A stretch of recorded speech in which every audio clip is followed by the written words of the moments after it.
Hello दोस्तों, कैसे हैं आप? अच्छे होंगे, मस्त होंगे। ठीक है।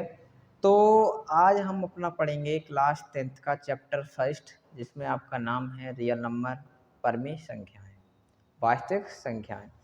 तो इसमें सबसे पहले आपको पता होना चाहिए कि इसमें कौन कौन से नंबर्स होते हैं, वास्तविक संख्याएं कैसे कहते हैं। आप चैप्टर पढ़ रहे हो वास्तविक संख्या, अगर आपको ये नहीं पता कि वास्तविक संख्याएं कहते किन्हें हैं, वास्तविक संख्याओं में कौन कौन सी संख्या आती हैं, तो इनकी आपको जानकारी होनी चाहिए। क्योंकि आपसे कोई पूछ देगा आप क्या पढ़ रहे हो, आपने कहा हम चैप्टर फर्स्ट पढ़ रहे हैं। तो चैप्टर फर्स्ट पढ़ रहे हो तो उसमें नेम क्या है आपका, वास्तविक संख्या है। अब वास्तविक संख्या होती कौन कौन सी है आपको पता होना चाहिए। नहीं आता तो हम यहाँ बताएंगे आपको, नंबर्स के बारे में जानकारी देंगे, कौन सी संख्याएं, कौन कौन सी संख्याएं होती हैं, ये यहाँ ध्यान से देखें। ठीक है। तो सबसे पहले आपका चैप्टर का नाम है रियल नंबर, क्लास 10th का है, वास्तविक संख्याएं। तो सबसे पहले अपन नंबर जान लो। देखो नंबर्स, अगर मैं बात करूँ वास्तविक संख्याओं की, किसकी, वास्तविक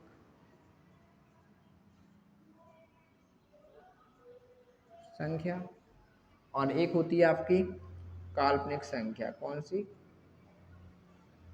काल्पनिक। इसको कहते हैं अपन रियल नंबर। क्या कहेंगे? Real number. और ये होती है आपकी कौन सी? Imagery number. कौन सी? इमेजरी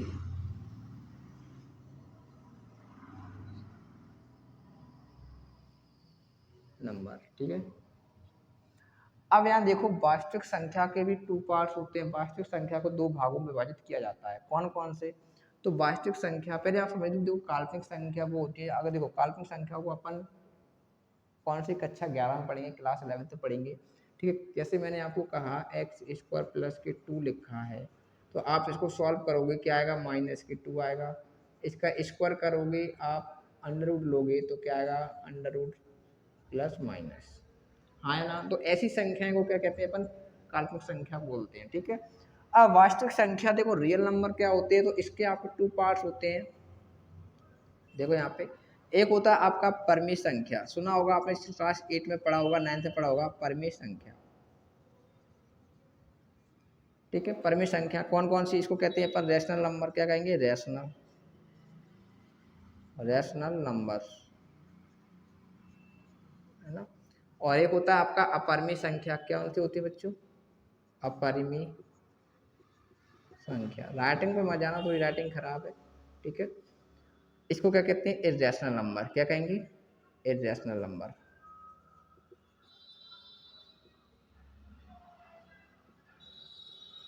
ठीक है।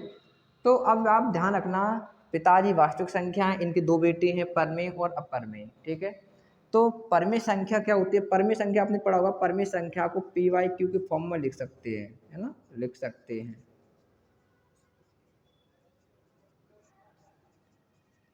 इनको पी वाई क्यू के फॉर्म में नहीं लिख सकते।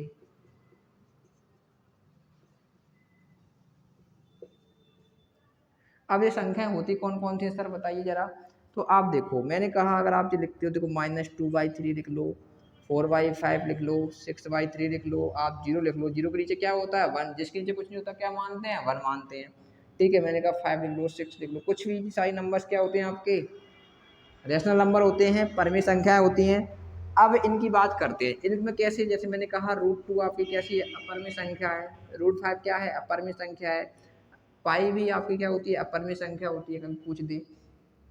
अब एक बात ध्यान रखना, मुझे ये बताइए, मैंने लिखा √4, √4 आपसे पूछी परमेय संख्या, अपरिमेय संख्या, आप कहोगे सर √4 तो अपरिमेय संख्या है क्योंकि ये रूट में आ रही है। नहीं, गलत। अब इसको बताओ, आप अंडर रूट निकालोगे, कितना बाहर निकल के आता है? 2।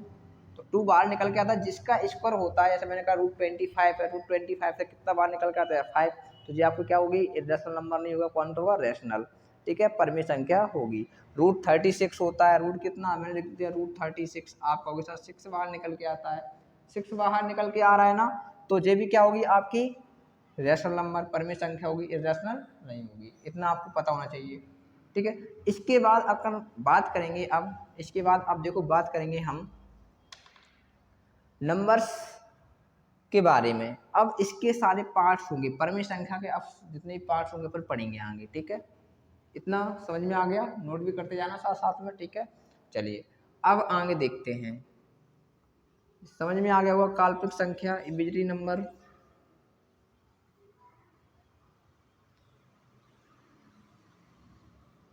चलो अब आप ध्यान से देखो, मैंने यहाँ लिखा नंबर फर्स्ट आपकी प्राकृत संख्या। कौन सी?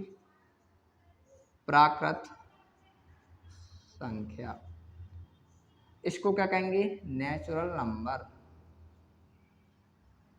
Natural number.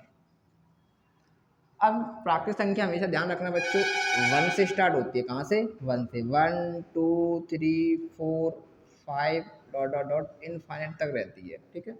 अगर आपसे पूछी सबसे छोटी प्राकृतिक संख्या कौन सी होती है, आप कहोगे 1 होती है। स्मॉलेस्ट नंबर है ना, कौन सा होता है नेचुरल नंबर्स में, आप कहोगे 1। ऐसे ही आप यहाँ देखो सेकंड नंबर की होती है आपकी पूर्ण संख्या। कौन सी होती है बच्चों? पूर्ण संख्या। क्या रहती है? पूर्ण संख्या। अब पूर्ण संख्या को क्या कहेंगे? Whole number. क्या कहेंगे? होल नंबर, ठीक है। इसमें कौन सी? देखो ये 0 से स्टार्ट होती है। 1 2 3 4 डॉट डॉट डॉट इनफाइनाइट ये भी रहती है। अब यहाँ से क्वेश्चन बनता है क्या, मुझे बताइए सबसे छोटी पूर्ण संख्या क्या है? स्मॉलेस्ट होल नंबर कौन सा है? 0। एक क्वेश्चन बनता है यहाँ से, आपने क्लास 9 से पढ़ा होगा कि क्या सभी प्राकृतिक संख्या पूर्ण संख्या होती हैं? आप कहोगे जी सर, क्योंकि सभी प्राकृतिक संख्या पूर्ण संख्या में आ रही है ना। जस्ट इसका उल्टा करें, क्या सभी पूर्ण संख्या प्राकृतिक संख्या होती हैं? Every whole numbers are natural numbers? No, क्योंकि इसमें 0 आता है, इसमें 0 नहीं आता है। हाँ है ना? समझ में ना आए कमेंट करके बता देना। आगे देखिए 3 नंबर पूर्णांक संख्याएं। कौन सी? पूर्णांक संख्याएं। इनको कहेंगे इंटीजर नंबर। कौन सा? इंटीजर। क्या कहेंगे? इंटीजर। Integer number.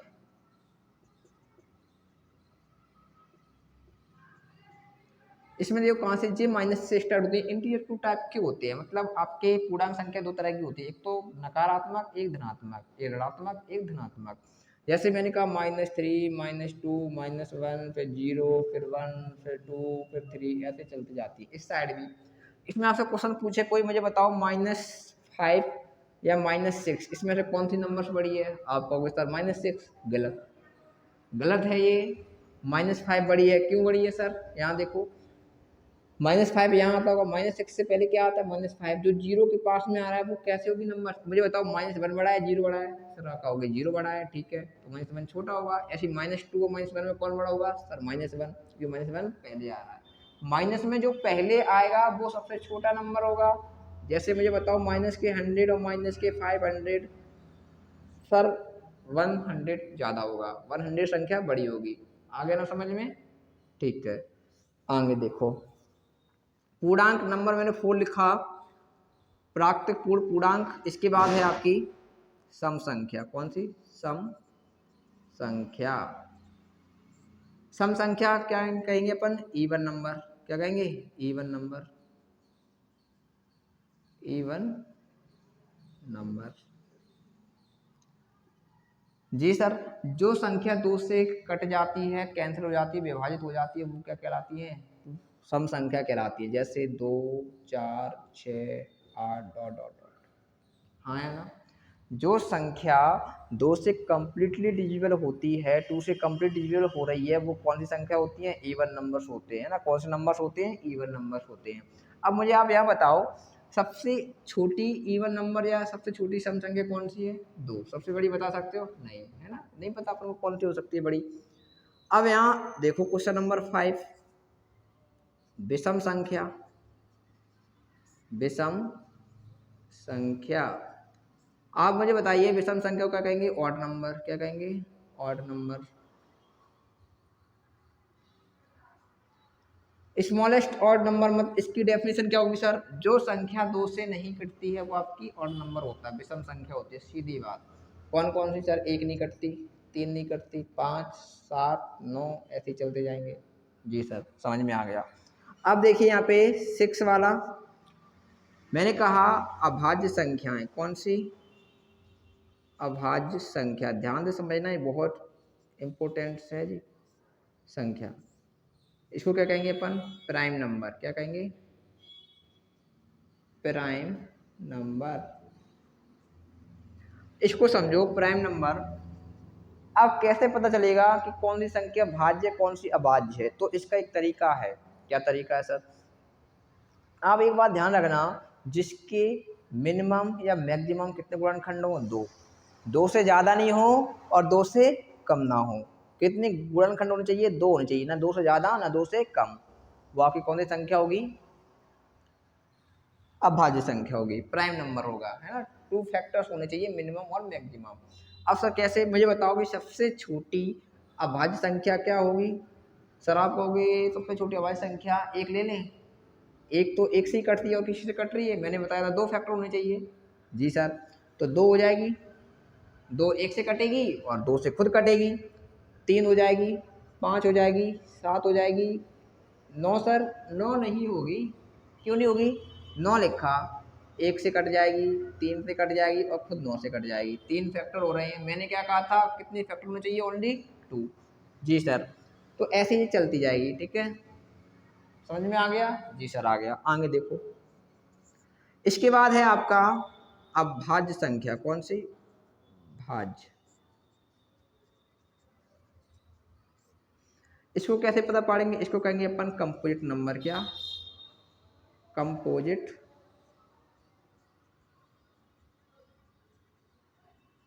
नंबर।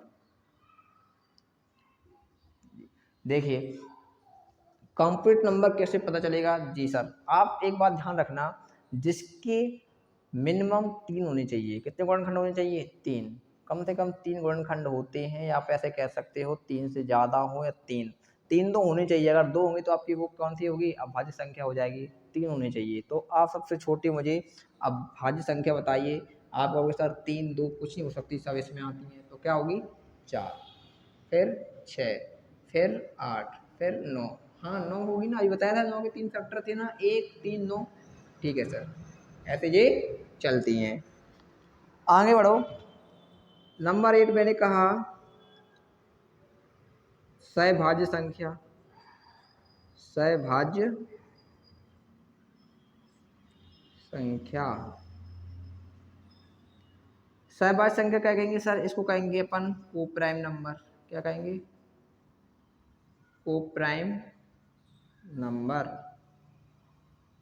जो भी चैप्टर आप पढ़ते हो बिल्कुल शुरू से पढ़ें, बेसिक से पढ़ें। इसकी बेसिक समझ लिया आपने तो आपको चैप्टर बहुत जल्दी समझ में आने लगेगा। ठीक है ना। तो इसको देखें आप, सहभाज्य संख्याएं, ध्यान देना, ये पेयर में चलती हैं। किसमें चलती हैं? पेयर में, मतलब जोड़ी में। इसमें ऐसी संख्याएं जिनका एचसीएफ या कॉमन फैक्टर कितना है? वन। ओनली एचसीएफ कितना आ जाए? वन, या कॉमन फैक्टर कितना आ जाए? वन। वो आपकी कैसी होती हैं? सहभाज्य संख्या होती है। जैसे ही सर दो और तीन का आप एचसीएफ निकालोगे, कितना आएगा? वन। तो आपकी ये पेयर में है। ऐसे फोर और फाइव हो जाएगी सर, 15 और 16 हो जाएगी। है ना, इनके कोई कॉमन फैक्टर का अगर कॉमन फैक्टर निकालोगे, कोई आप एचसीएफ निकालोगे, कितना आएगा? वन। तो आपको ये कैसी संख्या होंगी? असहभाज्य संख्याएं। ये आपको संख्या पता होनी चाहिए, नोट कर लेना। ठीक है, इसके बाद अपन क्वेश्चन सॉल्व करेंगे एक्सरसाइज के। ठीक है, इसके बाद अपन क्वेश्चन सॉल्व करेंगे एक्सरसाइज के, तो इनको नोट कर लें। आगे हम क्वेश्चन सॉल्व करते हैं। चलो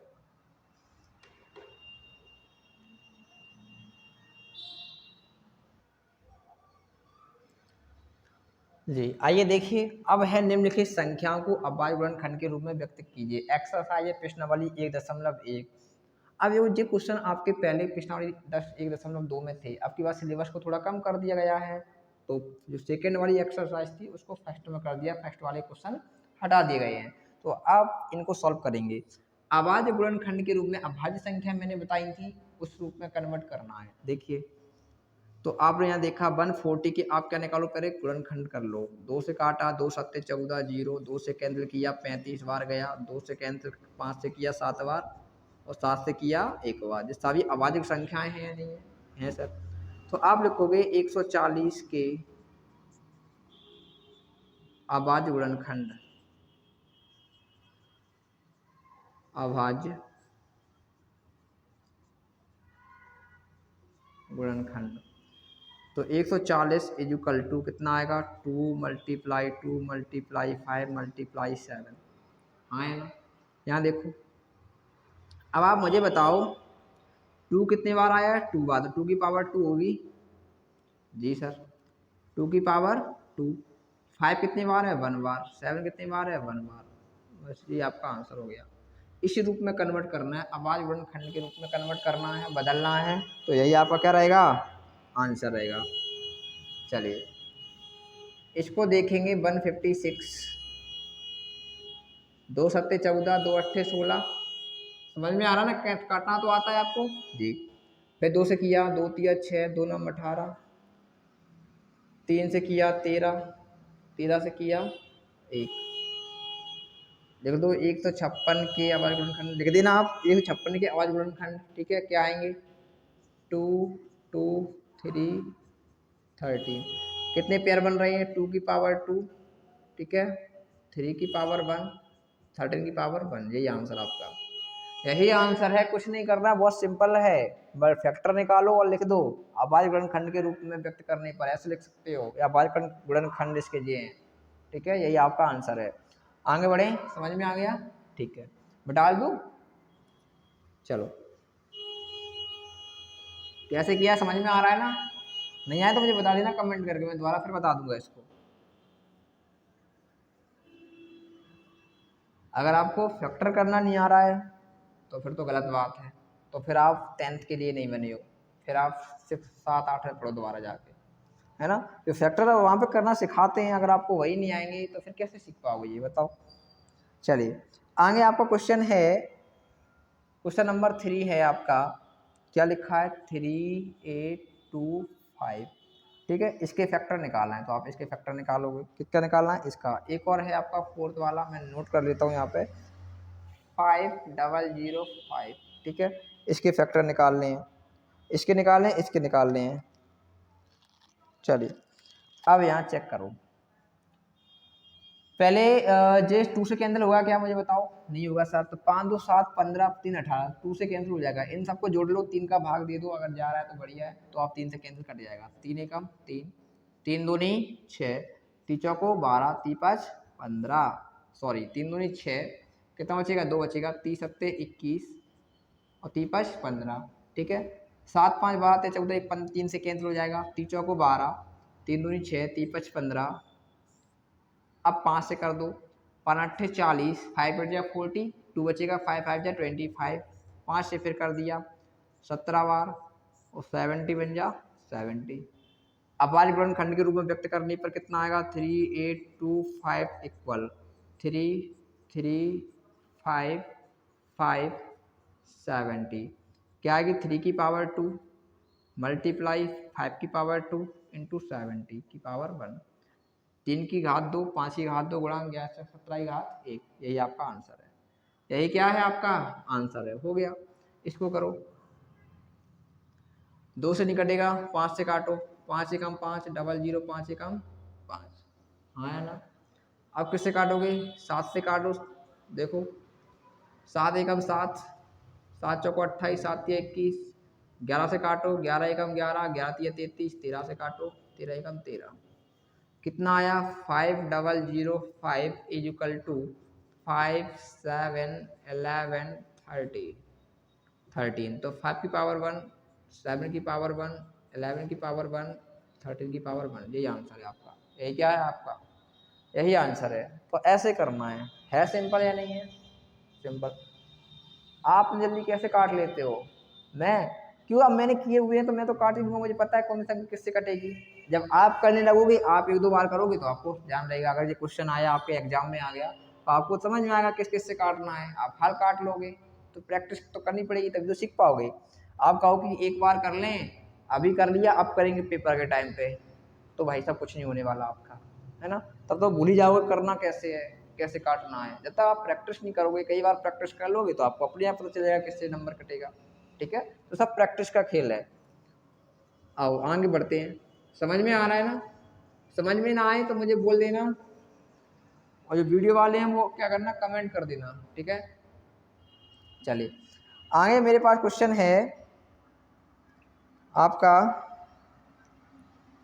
5 वाला क्या है 7429 और यहाँ पे अगला वाला है 5 ही हैं या और भी हैं 5 ही हैं सर 5 ही हैं तो पहले इसको कर लेते हैं पहले इसको कर ही लेते हैं।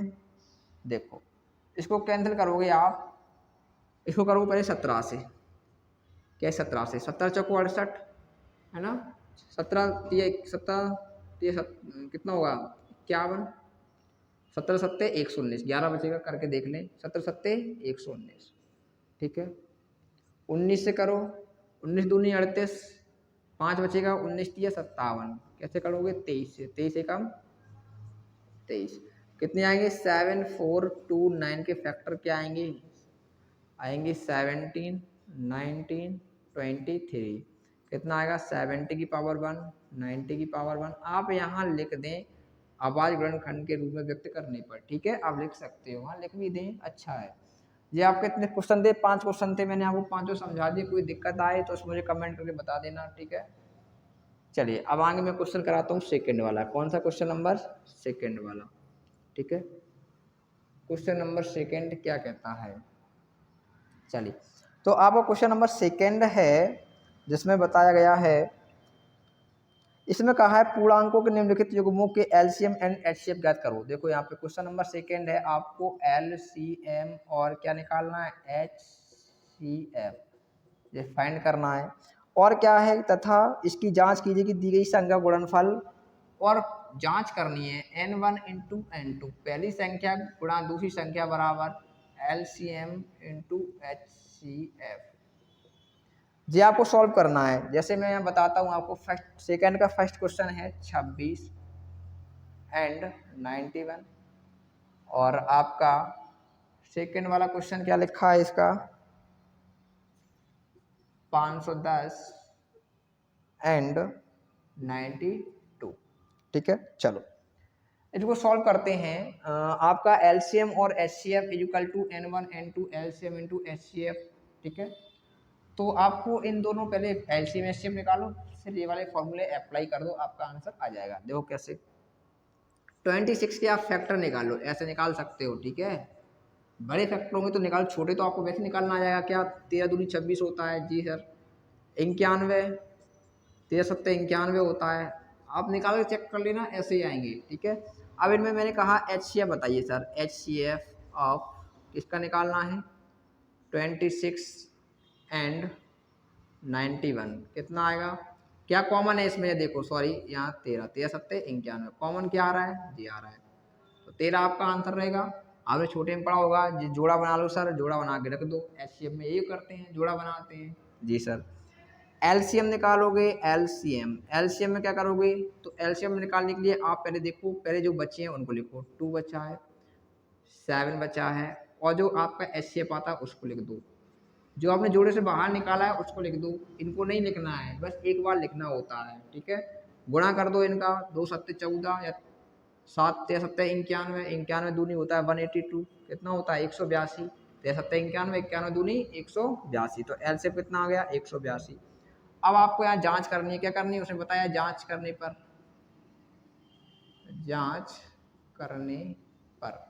जांच करो n1 n2 बराबर एलसीएम इंटू एचसीएफ ठीक है। यहाँ आप मान लो जैसे मैंने कहा लेट n1 का मान कितना दे रखा है 26 n2 का मान कितना मान लो 91 ये मैंने मान लिया n1 26 और n2 91 n1 26 into 91 equal LCM कितना आया आपका 182 और गुणा एचसीएफ कितना है 13 गुणा कर दो इन दोनों गुणा कर दो इन दोनों का गुणा कर दो मल्टीप्लाई 13 दूनी 26 की 6 16 2 13 8 104 106 16 आपकी 10 13 कम 13 10 23 तो यहाँ भी कितना आएगा 23 66 यही आपका आंसर आप मल्टीप्लाई करके चेक कर सकते हैं ठीक है। यहाँ फिर से देख लो एक बार ध्यान से देख लो कोई जल्दबाजी नहीं है एलसीएम और एचसीएफ चाहिए था एलसीएम निकाला 26 एंड 91 का फिर इनके फैक्टर किए गुणनखंड किए जो जोड़ा मिला एलसीएम एचसीएफ हो गया और बाकी बचे हुए आपका एलसीएम हो गया फॉर्मूला लगाया n1 n2 LCM into HCF n1 का मान 26 है n2 का मान 91 है ठीक है। एलसीएम आपका 182 आया, एचसीएफ आपका 13 आया, इनका गुणा कर दिया, आंसर आ गया। दोनों साइड बराबर आनी चाहिए, अगर आपके बराबर नहीं आ रहे तो कहीं आपने गलती की है, ठीक है। मैं डाल दूँ इसको, मैं वो वाला कराऊँ सॉल्व, आ गया आपको समझ में? जी सर। चलिए मैं आपको ये दो बता देता हूँ, बाकी के आप करके देख लें घर पे, ठीक है। मैं आपको ये दो बता देता हूँ कैसे करनी होती है। 510 510 आप फैक्टर करोगे क्या आएगा, 2 पंचे 10, क्या आएगा 2 पंचे 10, या आप ऐसे कर लो, 2 3 6 पंचे 30, सत्ते 70 30 51, कितना आएगा 17, 17 3 51, 5 दूनी 10 हो गया। अब यहाँ देखो कितना है 92, 92 किससे होगा, तो आप दो, ठीक है, यहाँ कर लेते हो, 92 थोड़ा बड़ा है, 2 चौको 8, 2 छक 12, 2 से काटा 23, तो कितना आया 2 गुणा 2 गुणा 23। एलसीएम एचसीएफ निकालो, एचसीएफ कितना आएगा, पेयर बना लो, और कोई मिल रहा है नहीं सर, कितना आएगा 2। एलसीएम निकालो, 2 को कितने बार रखेंगे, एक बार, 1 2 जे है, जे 2 ले लिया, 3 है 3 ले लिया, 5 है 5 रख लिया, 17 है 17 रख लिया, 23 है 23 रख लिया। जी सर, गुणा कर दो इनका, 2 दूनी 4 या 12 पंचे 60, ठीक है, 60 17 छक्के 102, 17 छक्के 102 गुणा 23, क्या आएगा 0, 3 दूनी 6, 3 एकम 3, 2 दूनी 4, 2 एकम 2, तो 0 6 4 3 2, कितना आंसर आएगा इसका, आएगा आपका 2 3 4 6 0, ठीक है जी। क्या आ गया आपका, एलसीएम आ गया, क्या आ गया बच्चों, एलसीएम आ गया। अब देखो आगे, अब इसका जांच कर लो, क्या कर लो, जांच, क्या कर लो, जांच, क्या वही n1 into n2 LCM into HCF, ठीक है।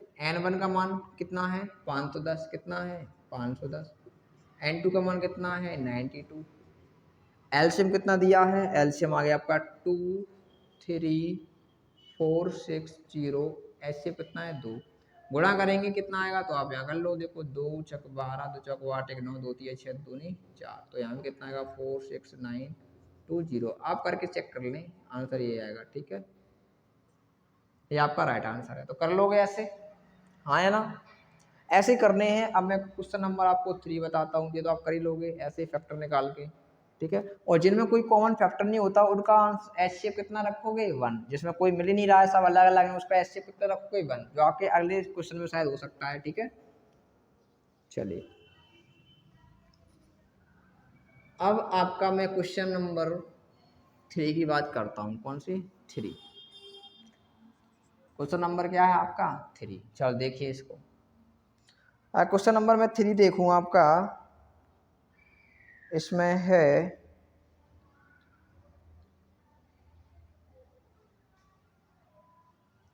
आवाज गुणनखंड विधि के द्वारा निम्नलिखित पूर्णांकों के एलसीएम और एचसीएफ ज्ञात कीजिए, ठीक है। तो पहला क्वेश्चन लिखा है आपका 12 15 और एंड 21, ठीक है। और सेकंड है आपका 17 23 एंड 29, ठीक है। चलो तो इसके आपको एलसीएम और एचसीएफ निकालना है, जांच वगैरह नहीं करनी है, ठीक है, सिंपल सा क्वेश्चन है। आइए तो पहले आप इसके फैक्टर निकाल लो, ठीक है, 2 दूनी 4 तिया 12, 15 के निकाल ली, अब वायुगुणन खंड निकाल ले हो ना, विधि से आप ऐसे कर सकते हो, ठीक है। 15 के क्या आएंगे 3 गुणा 5 आएंगे, 21 के क्या आएंगे सर, 21 के आएंगे 3 गुणा 7 आएंगे। तीनों में क्या है देखो, यहाँ 3 है, यहाँ 3 है, यहाँ 3 है, तो एचसीएफ कितना आएगा सर, एचसीएफ 3 आ जाएगा। एलसीएम कितना आएगा, एलसीएम सर देखो, जो पहले इनको लिखो 2 गुणा 2, और 3 एक बार रखेंगे ना, हाँ सर एक बार रखेंगे, जो एचसीएफ आता है उसको एक बार रखते हैं, फिर 5 गुणा 7, जी सर, 2 दूनी 4, 4 तिया 12, 12 पंचे 60, और 60 7 छंग कितना होता है 42, 420 आंसर रहेगा। कितना रहेगा 420 आपका आंसर रहेगा। ऐसे करना है, एलसीएम और एचसीएफ निकालना है, ठीक है। ऐसे करना है पेपर में भी 2 नंबर में क्वेश्चन आएगा जी। कितने में आएगा 2 नंबर में, ठीक है। इसको देखो 17 का करोगे आप, 17 एकम 17, 23 का करोगे 23 एकम 23, 29 के फैक्टर करोगे 1 गुणा 29। सभी अभाज्य संख्याएं एक से कटेंगी या खुद से कटेंगी, है ना, मैंने पढ़ाया आपको। तो एचसीएफ निकालोगे, मैंने बताया जो जिसमें कोई कॉमन नहीं होता उसमें क्या मानेंगे, कॉमन फैक्टर 1 मानेंगे। एलसीएम निकालोगे तो एलसीएम में मल्टीप्लाई कर दो 70, 23 इंटू 29, आप मल्टीप्लाई कर दोगे आंसर आ जाएगा, ठीक है। मल्टीप्लाई करके आप देखोगे आंसर कितना आएगा, ठीक है बच्चों। समझ में आ गया क्वेश्चन नंबर 3 में कैसे सवाल करने हैं, ऐसे ही करने हैं, कर लोगे। जो आपके 2 बच्चे हैं, 1 बच्चा है, वो आपको घर से करके लाना है, ठीक है। होमवर्क में है वो आपका, इसमें होमवर्क में। नहीं आए तो मुझे कमेंट करके बता देना, मैं आपको करा दूंगा वो भी। वैसे तो आपको आना चाहिए। क्वेश्चन नंबर 4 देखिए, क्वेश्चन नंबर 4 क्या है आपका, देखो क्वेश्चन नंबर 4 की बात करें, इसमें लिखा है HCF, HCF कितना है आपका 306, 306 और 657, ठीक है, बराबर कितना 9 दिया है। कितना दिया है 9 दिया है, हाँ है ना। आपको एलसीएम निकालना है, क्या निकालना है, एलसीएम निकालना है। क्या याद करना है, एलसीएम फाइंड करना है। चलिए देखिए क्या निकालना है, एलसीएम निकालना है। तो आप यहाँ देखो, आपको मैंने यहाँ पे देखो लेट करो, लेट माना, क्या माना, क्या माना आपने, n1 का मान 306 माना, n2 का मान 657 माना।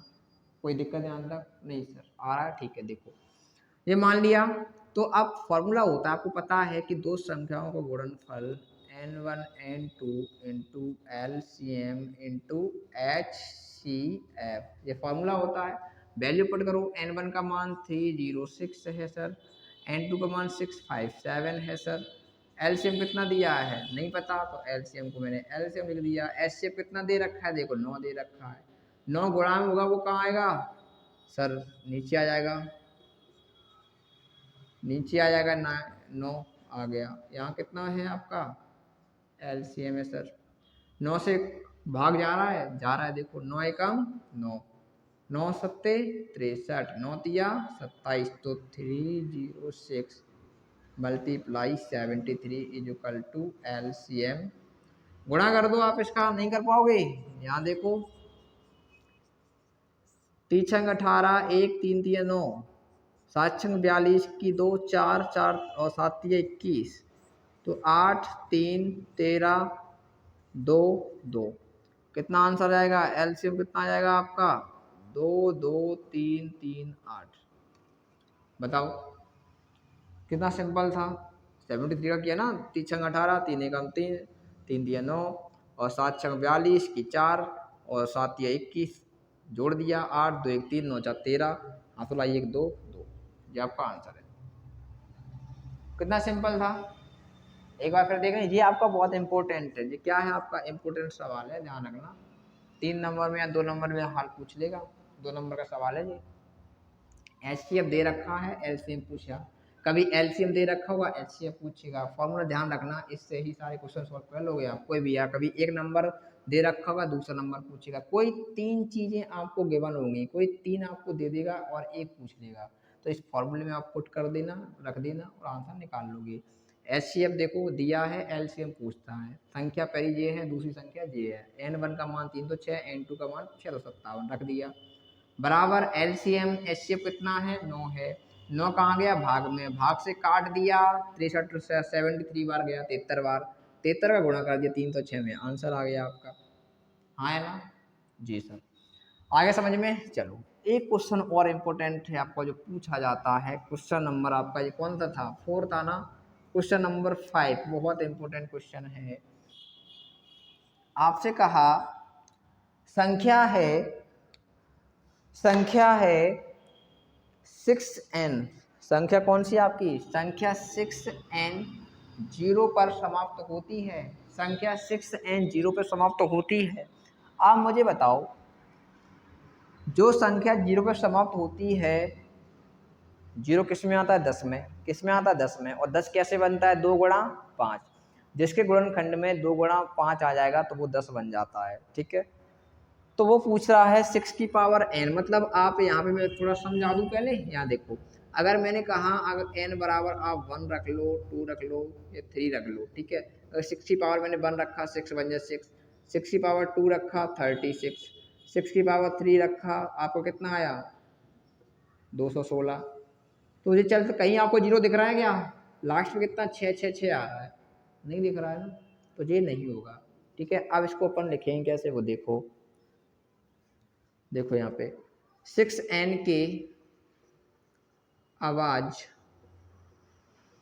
गुणनखंड, गुणनखंड क्या है? देखो यहाँ पे 6n के आवाज गुणनखंड निकालो, कितना आएगा? 2 गुणा 3 की पावर n, 2 3 6 पावर n। तो आप लिख देना अतः कोई प्राकृत संख्या जो 0 पर समाप्त होती है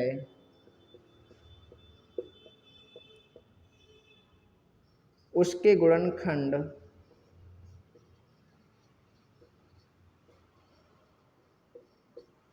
दो गुणा 5 के रूप का होगा या होता है, होता है। इसलिए 6 की पावर n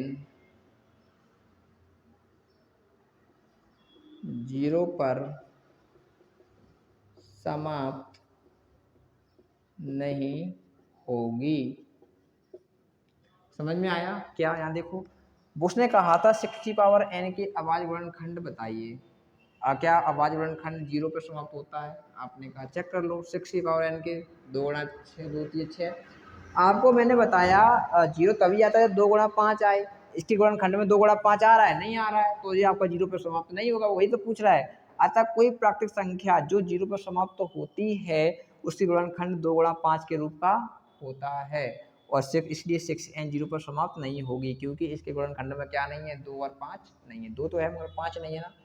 दोनों होने चाहिए, दोनों कंपलसरी हैं। अगर 2 होंगे तभी आप इसको 10 बना सकते हो, वरना नहीं बना सकते। कोई भी आप टेबल ले लो, जहाँ 10 आ रहा हो उसमें 2 और 5 का फैक्टर जरूर होगा। वो कोई भी संख्या हो, एक्स वाई जेड कोई भी संख्या, ठीक है। अगर आपको कोई ऐसी संख्या ढूंढ लाओ, अगर आपको कोई ऐसी संख्या मिल जाए जिसमें 10 आता हो, लास्ट में दीजिए 0 आता हो और उसके गुणनखंड में 2 और 5 ना आए, अगर ऐसी कोई संख्या हो तो मुझे बता देना, कमेंट करके बता देना, ठीक है। उसको इनाम हम देंगे। हाँ, चेक कर लेना, आप अपना जोड़ लगा लेना, ईडी से लेकर आप पूरा जोड़ लगा लेना। और अगर निकल आए तो मुझे बता देना, जिसके गुणनखंड में 2 और 5 ना आए। तो ऐसी कोई संख्या ही नहीं है जिसके, अगर लास्ट की संख्या जो 0 पर समाप्त होती है और उसके गुणनखंड में 2 गुणा 5 ना आए, ठीक है। आपका ये क्वेश्चन नंबर 5 फिनिश हुआ। क्वेश्चन नंबर 6 देखते हैं, ठीक है। क्वेश्चन नंबर 6, 1 मिनट रुकना। हाँ,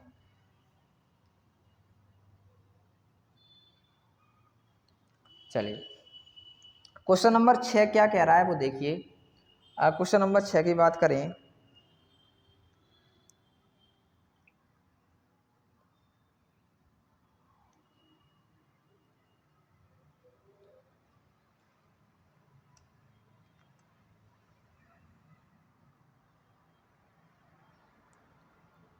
देखो 7 गुणा 11 गुणा 13 गुणा प्लस 13, ठीक है।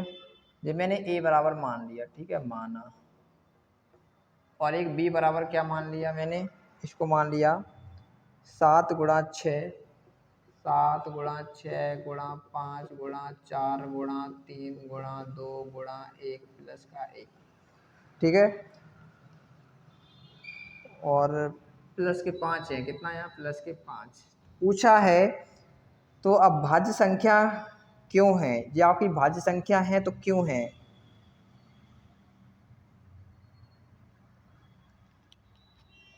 यहाँ देखो कैसे करेंगे इसको, पहले मान लिया a बराबर जे b बराबर जे, पहले इसको सॉल्व करेंगे। देखो यहाँ पे आप मुझे बताओ इसमें कुछ कॉमन आ रहा है क्या। देखो प्लस माइनस होता है तभी कॉमन ले सकते हैं ना। तो यहाँ देखो यहाँ भी 13 है, यहाँ भी 13 है, तो आपने 13 बाहर निकाल लिया, अंदर क्या बचा 7 गुणा 11 गुणा 1 और प्लस का 1। 13 बाहर आ गया, यहाँ भी 13 बाहर आ गया, जो बाहर आ जाता है वो क्या बचता है वहाँ पे 1, ठीक है। 13 11 77 77 एकम 77 प्लस का 1 कितना हो जाएगा 78, कितना हो जाएगा 78, हाँ है ना। 13 के देखो अभी 13 से 78 भी कटता है, इसके क्या हो जाएंगे 13 के देखो 13 13, हाँ है ना। देखो 2 3 6 13 6 78। तो बताइए आपकी ये भाज्य संख्या है का है, हाँ, क्योंकि जो आपको मैंने बताया था भाज्य संख्या के जो फैक्टर होते हैं वो 2 3 से ज़्यादा होती हैं, 3 होने चाहिए या 3 से ज़्यादा हो। यहाँ पे देखो 3 से ज़्यादा है तो आप कह दोगे हाँ यह है भाज्य संख्या है, क्योंकि इसके एक के अलावा अन्य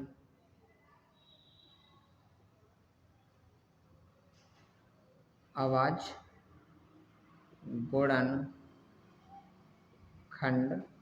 हैं, क्योंकि इसके एक के अलावा भी अन्य गुणनखंड हैं। यहाँ देखो क्या किया मैंने, 13 को मैंने कॉमन ले लिया, 7 का 7 11 का 11, 13 की जगह 1 आ जाएगा, 13 की जगह 1 आ जाएगा, 13 बाहर आ गया। अब देखो 7 11 7 77 77 एकम 77 और प्लस का 1 77 और 1 78 78 इसके फैक्टर कर लिए देखो, ठीक है। समझ में आ गया जी सर, आ गया। इसको थोड़ा चेक कर लो, इसमें कॉमन क्या आ रहा है सर 5 यहाँ भी है 5 यहाँ भी, 5 बाहर आ गया, यहाँ क्या बचेगा 7 गुणा 6 गुणा 1 गुणा 4 गुणा 3 गुणा 2 और गुणा 1 प्लस के 1, जी सर 5। देखो 7 अब ऐसे कर लो, 2 एकम 2 2 3 6 6 चौको 24 24 एकम 24 और 7 छंग 42, तो 42 गुणा 24, हाँ है ना। अब यहाँ देखो तो इसके गुणनखंड क्या आएंगे 5, कितने आएंगे 5, सॉरी एक और है यहाँ पे, एक और है ये प्लस का 1, क्या है प्लस का 1। इसके फैक्टर कर लोगे आप, मल्टीप्लाई कर दोगे 42 का 24 में, तो यहाँ करके देख लेते हैं 24 दूनी 48, हाँसो लाइन 4, 24 चौको 96 और 400 कितना आएगा, और प्लस 1008 प्लस के 1 कितना आएगा प्लस के 1। अब यहाँ देखो तो 5 जोड़ दोगे 1109, इसके फैक्टर निकालोगे तो इसके भी ज़्यादा आएंगे क्योंकि 5 का मल्टीपल है, तो इसमें भी आपको यही लाइन लिखनी पड़ेगी क्या, हाँ यह है, हाँ यह है एक भाज्य संख्या है, भाज्य संख्या है, क्योंकि इसके एक के अलावा अन्य अभाज्य गुणनखंड हैं, ठीक है। कर लोगे आगे समझ में, हाँ है ना, ठीक है कर ले, और नहीं आया तो मुझे कमेंट करके बता देना, मैं दोबारा फिर समझा दूंगा, ठीक है ओके। इंपॉर्टेंट है, ये भी क्वेश्चन पूछा जा चुका है, ठीक है कर लेना इसको।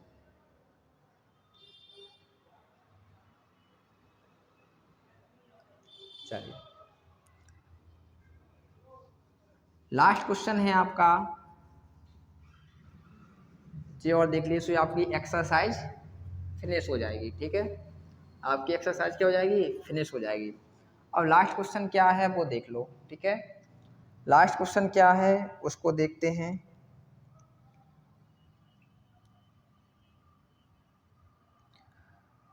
लास्ट क्वेश्चन आपको स्क्रीन पे दिख जाएगा, ठीक है किसी खेल के मैदान के चारों ओर एक वृत्ताकार पथ है, ठीक है। ये मैंने कहा ये एक वृत्ताकार पथ है और यहाँ से दो लोग हैं, एक का नाम है आपका सोनिया और एक का नाम है रवि। अब यहाँ देखो मैंने कहा रवि और सोनिया ने दोनों ने स्टार्ट किया। अब एक की स्पीड ज़्यादा है और एक की स्पीड कम है, तो मुझे बताओ जिसकी स्पीड कम हुई वो धीरे धीरे चक्कर लगाएगा, जिसकी स्पीड ज़्यादा होगी वो जल्दी जल्दी चक्कर लगाएगा। तो कहीं ना कहीं ये दोनों एक दूसरे को क्रॉस तो करेंगे, कहीं ना कहीं तो ये मिलेंगे। तो कहाँ मिलेंगे, आपको कितने मिनट बाद मिलेंगे वो आपको बताना है, ठीक है। अब चलो मैं बताता हूँ कैसे करना है। देखिए एक चक्कर में सोनिया कितने मिनट लेती है, यहाँ मैंने आंसर किया इसका 7 का। एक चक्कर में सोनिया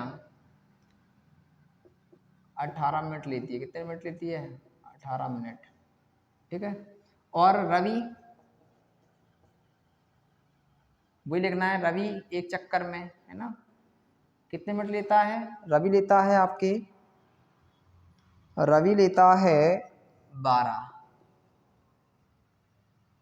कितने 12 मिनट। तो ये पूछ रहा है ये दोनों एक ही स्थान पर कब मिलेंगे, कितने मिनट बाद मिलेंगे, ये दोनों एक ही स्थान पर कितने मिनट के बाद मिलेंगे। तो आपको डायरेक्ट दिख रहा है इसमें एलसीएम करना है। तो दोनों, तो इसको छोड़ो, आप देखो 18 के फैक्टर निकालो, क्या 2 तिया 6 तिया 18, 12 के आएंगे 2 गुणा 2 4 तिया 12, एस सी एम निकालना है। तो एलसीएम निकालने के लिए आप देखो दो जो मिल रहे हैं उनको एक बार लिख दो, जो मिल रहे हैं उनको कितने बार लिखोगे, एक बार, और जो नहीं मिल रहे हैं उनको 2 बार। तो यहाँ देखो 2 3, फिर यहाँ देखो एक इसका 2 आ गया, एक 2 ये बचा, एक 3 ये बचा, एक 3 इसका आ गया। कितना आएगा, 2 दूनी 4 तिया 12 तिया 36, कितना आएगा एलसीएम 36। अतः वह दोनों 36 मिनट बाद मिलेंगे, 36 मिनट बाद मिलेंगे। हाँ या ना, समझ में आया। एक चक्कर में सोनिया को 18 मिनट लगते हैं, रवि को एक चक्कर में 12 मिनट लगते हैं, ठीक है। तो दोनों कब मिलेंगे, 36 मिनट बाद दोनों मिल जाएंगे, ये आपका आंसर है, ठीक है। तो आपको इतना ही करना है, ये आपकी फर्स्ट एक्सरसाइज खत्म हो गई। अब आगे अपन कल पढ़ेंगे एक्सरसाइज 1.2, ठीक है। तो आपके पेपर का भी टाइम टेबल आ गया है, आपके 5 फरवरी से एग्जाम स्टार्ट हैं, तो थोड़ी तैयारियां बढ़ा दें, अच्छे से पढ़ाई करें, ठीक है। और मैथ का आप कंटिन्यू रिवीजन करते जाएं, सवाल ना आए आप यहाँ देखें, ठीक है। जो भी सवाल समझ में ना आए मुझे कमेंट करके बताएं, आपको यहाँ सभी सवाल कराए जाएंगे और इम्पोर्टेंट सवाल भी बताए जाएंगे जो परीक्षा की दृष्टि से बहुत ही ज़रूरी हैं। मैं आपको परीक्षा के लिए मोस्ट इम्पोर्टेंट सवाल बताऊंगा, लास्ट में बताऊंगा वो, ठीक है। वो सवाल आप करके जाओगे तो आपके 100 में से मान के चलो 90% मार्क्स होंगे। अगर अच्छे से पढ़ोगे तो 100 आउट ऑफ 100 आएंगे, ठीक है। ये मैं गारंटी देता हूँ, करना जरूर, मगर हाँ ऐसा रिवीजन रोज करना है, बिना रिवीजन के नहीं आएगा, प्रैक्टिस करनी पड़ेगी, ठीक है। ओके, मिलते हैं अब कल अगली क्लास में। इतना नोट कर लिया होगा और इनको घर पे रिवीजन करेंगे, ठीक है। धन्यवाद।